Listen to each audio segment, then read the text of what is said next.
Urdu teacher کے معزز سامعین السلام علیکم۔ آج کی ویڈیو میں ہم یہ جاننے کی کوشش کریں گے کہ اردو تحقیقی مقالے کا آخری باب، جسے ہم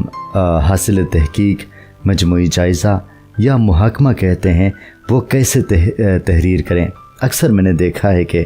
ادب کے جو طالب علم ہیں، جو نئے اسکالر ہیں، وہ آخر میں پہنچ کے تھوڑا سا الجھن کا شکار ہو جاتے ہیں کہ حاصل تحقیق یا یہ مجموعی جائزے کا مطلب کیا ہے اور یہ کیسے تحریر کیا جائے۔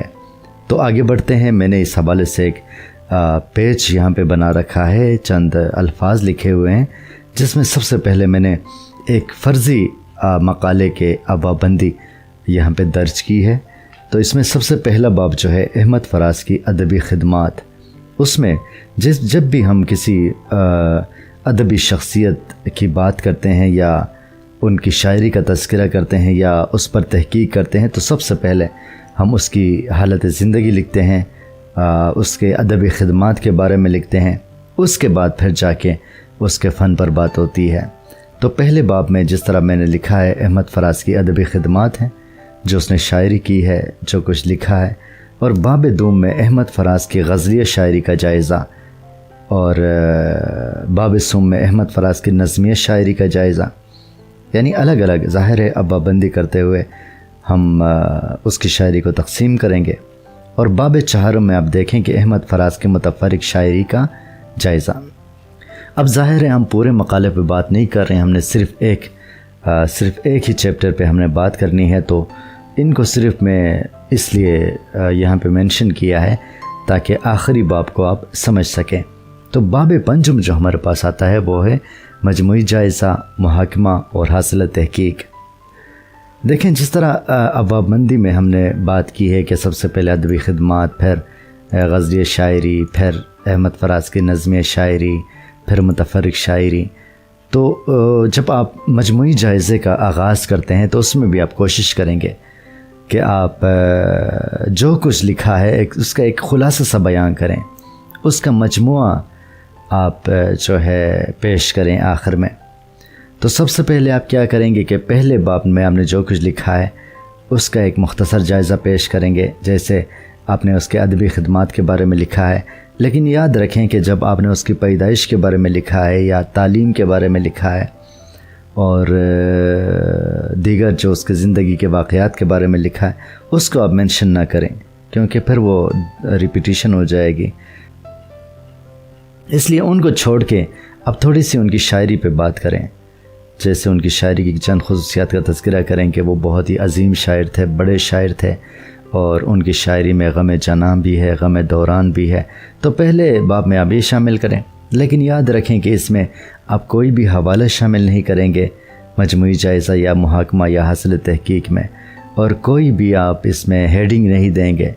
آپ کنٹینیوسلی پیراگراف کی شکل میں نئے پیراگراف آپ اسٹارٹ کر سکتے ہیں، لیکن کوئی حوالہ نہیں دیں گے اور کوئی ہیڈنگ آپ آخری باب میں نہیں دیں گے۔ صرف شروع میں لکھیں گے مجموعی جائزہ لکھیں گے یا محاکمہ لکھیں گے یا حاصل تحقیق، جو بھی ہو، بس یہ ایک ہی ہیڈنگ ہوگی۔ اس کے بعد آپ کنٹینیوسلی لکھتے جائیں گے۔ تو سب سے پہلے جو شروع والے پہلے باب میں آپ نے جو لکھا ہے اس کی شاعری کے حوالے سے وہ لکھیں، اس کا مختصر جائزہ لے لیں، لیکن کوشش کریں کہ آپ کے الفاظ مختلف ہوں، ٹھیک ہے؟ جس طرح اگر آپ نے شروع میں لکھا ہے کہ جس کی شاعری میں غم جانان اور غم دوران کی خوبصورت آمیزش نظر آتی ہے، تو آخر میں تھوڑا سا آپ اس کو ڈیفرنٹ کر دیں گے، مختلف کریں گے کہ اس کی شاعری میں محبوب کا غم بھی ہے، اور اس کی شاعری میں زمانے کا غم بھی ہے، اس کی شاعری میں انسانیت کا غم بھی ہے۔ تو الفاظ کو آپ تھوڑا سا ڈیفرنٹ رکھیں گے، لیکن باتیں وہی ہوں گے، خلاصہ آپ وہی بتائیں گے، لیکن الفاظ کو تھوڑا سا چینج کر کے۔ اچھا، پہلے باب پر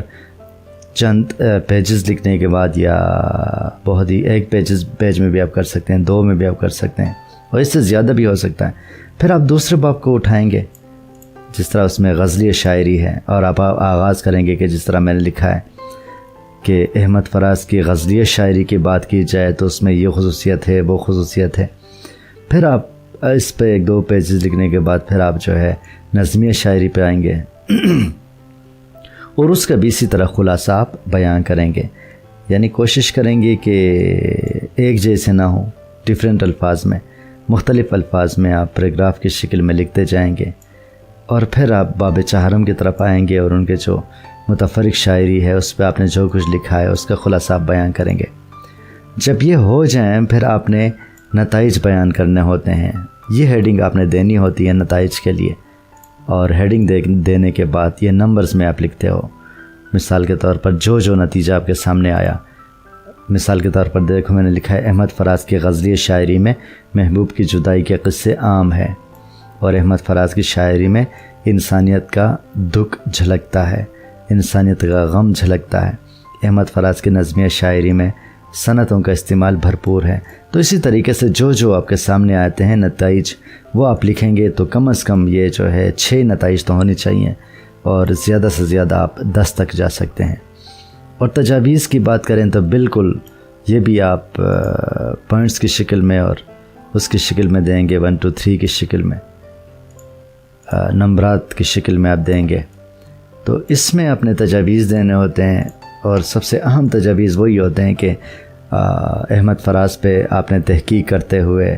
کچھ ایسے گوشے ہوتے ہیں جن کے بارے میں آپ کو یہ تاثر ملتا ہے یا یہ تجویز آپ کے سامنے آتی ہے کہ ان پر تحقیق ہو سکتی ہے، تو وہ آپ تجاویز دیں گے۔ اور اس سے ہٹ کر بھی